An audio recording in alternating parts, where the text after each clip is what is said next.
If you enjoy reviews of shows featuring happy people living their happy lives, then I highly advise that you turn this review off now and spare yourself from the sorrow that is ahead. Hello and welcome.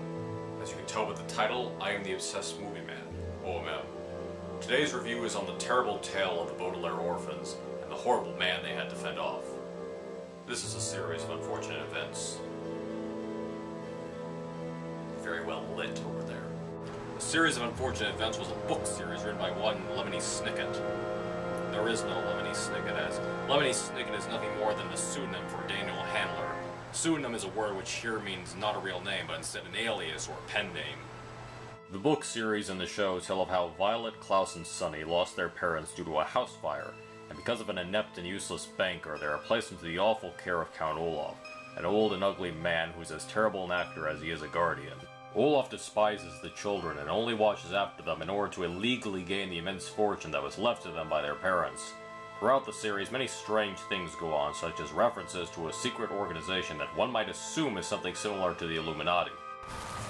And although I'm happy to report that the Baudelaire orphans do not stay with Count Olaf throughout the show, that does not stop the wretched man from coming after them in ridiculous disguises, hoping to get his horrible hands on their enormous fortune. Now you might want to stop here and think to yourself that somehow the Baudelaire orphans managed to get away from Count Olaf. Or you can say and listen to me tell you more about this awful piece of Netflix programming. I can tell you about the bleak and dreary color scheme and set pieces brought to life by Bo Welch, a man who has done work on films such as Edward Scissorhands, Men in Black, Beetlejuice, and Batman Returns, as well as directing such terrifying films as The Cat in the Hat, a true horror film for the ages. I can also tell you about the acting you see in this alleged piece of entertainment, where the children who portray the Baudelaire orphans do an admirable job in the roles of three miserable children. Olaf's rude and threatening theater troupe is played as you would think. Rude and threatening. You can tell they, as well as everyone else, is having fun, which I wonder how anyone could possibly have fun in such misery.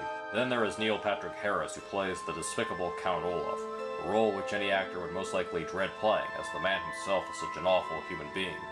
Who would honestly wish to play a villain? With full certainty, I can tell you that Harris plays Olaf as such, while incorporating some instances of comedy, an addition which is widely welcome in such a depressing show.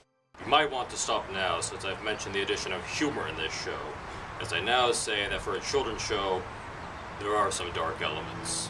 It's nothing too dark for adults, but things such as skeletons, fires, corpses, and people being eaten by leeches could possibly shock little children. On the other hand, children will probably be fine with the show. I, for one, witnessed my parents be consumed by a crocodile that spontaneously combusted, and then I saw the ashes of both my parents and the crocodile be consumed by seagulls.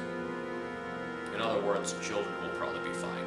If you are looking for a show that makes you feel good inside and details wonderful outcomes for main characters that are oh so happy-go-lucky, then this is not the show for you.